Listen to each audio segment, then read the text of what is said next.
Hi friends, ഞാൻ രാജേന്ദ്രൻ. ഞാൻ ഇന്നിവിടെ ഉണ്ടാക്കി കാണിക്കാൻ പോകുന്നത് ഒരു തീയലാണ്. അപ്പോൾ അതിൽ ആദ്യത്തെ സ്റ്റെപ്പിൽ വേണ്ട ഘടകങ്ങൾ ഇതൊക്കെയാണ്: മുരിങ്ങാക്കോല്, ഉരുളൻകിഴങ്ങ്, ഉള്ളി, തക്കാളി, ചക്കക്കുരു, വേപ്പില. അപ്പോൾ ഞാൻ പുളി ഇത്രേ ഉപയോഗിക്കുന്നുള്ളൂ. സാധാരണ എല്ലാവരും തീയലിന് ഇച്ചിരൂടെ പുളി ഇടാറുണ്ട്.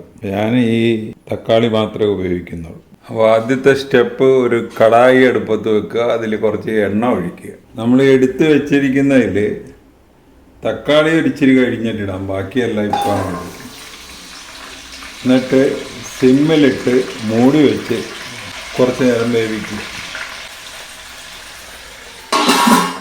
അപ്പോൾ തക്കാളി നമ്മൾ കുറച്ച് കഴിഞ്ഞേ ഇടുന്നുള്ളൂ. നമ്മുടെ ഇതെല്ലാം ഒന്ന് വഴന്ന് കിട്ടിയിട്ടുണ്ട്. ഇനി ഇതിലേക്ക് പച്ചമുളകും തക്കാളി ഇട്ട്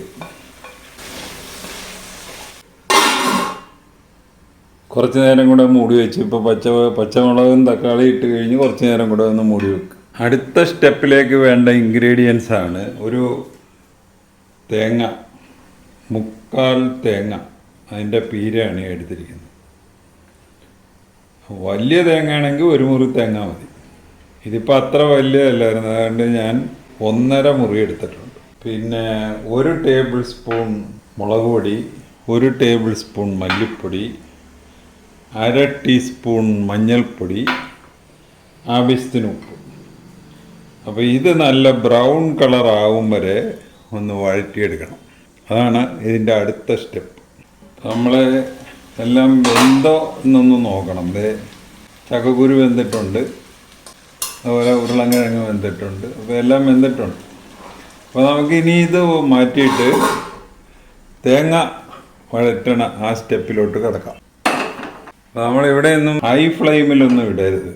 ഇത് ഇച്ചിരി ടൈം എടുക്കുന്ന ഒരു പ്രൊസീജിയറാണ്. ഒരു മീഡിയം ഫ്ലെയിമേ ഇടാവുള്ളൂ. അപ്പോൾ വെന്ത കഷ്ണങ്ങൾ നമ്മൾ ആ തീയങ്ങ് ഓഫ് ചെയ്യും. കുറേശ്ശെ കളർ ചേഞ്ച് വരുന്നുണ്ടെങ്കിലും നല്ല ബ്രൗൺ കളർ ആകണം. ഒരുമാതിരി ബ്രൗൺ കളറൊക്കെ ആയിട്ടുണ്ട്, കുറച്ചുകൂടെ ഒന്ന് ആകട്ടെ. ഇപ്പം നല്ല ബ്രൗൺ കളർ ആയിട്ടുണ്ട്. ഇനി നമ്മളിതിൽ പൊടി ഇടും. പക്ഷേ പൊടി ഇടുമ്പോൾ ഇത് ഇപ്പം നമ്മളിവിടെ ഉപയോഗിച്ചിരിക്കുന്ന കടായി വളരെ അടികട്ടിയുള്ളൊരു പാത്രമാണ്. അപ്പോൾ അതുകൊണ്ട് ആദ്യം സ്റ്റൗ ഓഫ് ചെയ്തിട്ട് പൊടി ഇടാവുള്ളൂ, അല്ലെങ്കിൽ അതെല്ലാം കൂടെ കരിഞ്ഞ് പോവും.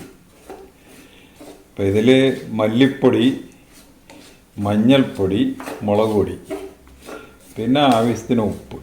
അപ്പോൾ ഇപ്പോൾ നമ്മൾ സ്റ്റൗ ഓഫ് ചെയ്തിരിക്കുകയാണ്. ഇനി ഇതിലോട്ട് പൊടി ഇടാവുള്ളൂ, അല്ലെങ്കിൽ ഇപ്പം 3 തരം പൊടിയും ഇതിലിട്ടിട്ടുണ്ട്. എന്ന് പറഞ്ഞാൽ സ്റ്റൗ ഓഫ് ചെയ്ത് കഴിഞ്ഞ് 3 തരം പൊടിയും ആവശ്യത്തിന് ഉപ്പ്, 1/2 ടീസ്പൂൺ ഉപ്പാണ് ഇട്ടിരിക്കുന്നത്. ഇനി നല്ലപോലെ ഇളക്കി കൊടുക്കുക.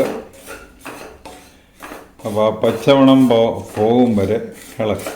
ഇനി ഇത് ആറാനായിട്ടും ഈ പാത്രത്തിൽ നിന്ന് മാറണം. എന്ന് പറഞ്ഞു കഴിഞ്ഞാൽ ഇതിലങ്ങ് വെക്കുകയാണെങ്കിൽ, അല്ലെങ്കിൽ ആറും വരെ ഇതൊന്ന് ഇളക്കി കൊടുക്കും. ഇങ്ങനെ ഇളക്കി കൊടുത്താലും മതി.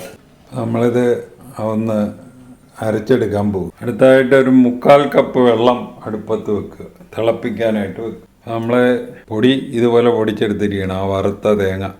ഇത് തിളച്ച് കഴിയുമ്പോൾ ഇതിലോട്ട് ഇടുക.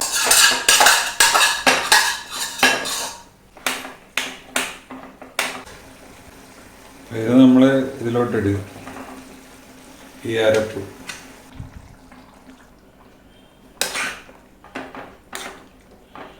നമ്മളിതിൻ്റെ ഉപ്പൊന്ന് നോക്കുക. ഇനി ഇതിൻ്റെ അകത്ത് വറുതാളിച്ചൊഴിക്കുകയും കൂടെ ചെയ്ത് കഴിഞ്ഞാൽ നമ്മുടെ പ്രൊസീഡിയർ കഴിഞ്ഞു.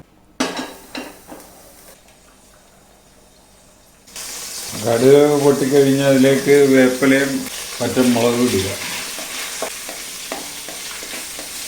അത് കളഞ്ഞ് സവാള ഇട്ട് അതൊന്ന് ഒരു ബ്രൗൺ കളർ ആകുമ്പോൾ ഇങ്ങനെ ഇളക്കിക്കൊണ്ടിരിക്കുക. എന്നിട്ട് നമ്മുടെ ആ തിളച്ചുകൊണ്ടിരിക്കുന്ന കറി ഇതിലോട്ടങ്ങ് ഒഴിക്കും. ഉപ്പൊന്നുകൂടെ നോക്കുക. ഉപ്പ് കറക്റ്റാണെങ്കിൽ സംഗതി ഓവർ, നമ്മുടെ പ്രിപ്പറേഷൻ ഓവർ. ഒരുമാതിരി ബ്രൗൺ കളർ ആയിട്ടുണ്ട്. ഇപ്പം നമ്മുടെ ഈ കറി തിളച്ചുകൊണ്ടിരിക്കുന്ന കറി ഇതിലോട്ട് ഒഴിക്കാം.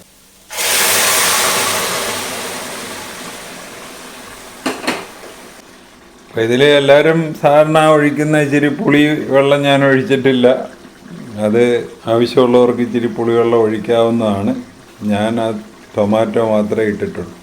അപ്പോൾ ഈ റെസിപ്പി അനുസരിച്ച് ഒന്ന് ഉണ്ടാക്കി നോക്കുക. ഉണ്ടാക്കി നോക്കിയിട്ട് ഇഷ്ടപ്പെട്ടുവെങ്കിൽ ഞങ്ങളുടെ ചാനൽ സബ്സ്ക്രൈബ് ചെയ്യുക. വേറൊരു വീഡിയോ ആയിട്ട് നമുക്ക് വീണ്ടും കാണാം. Thank you.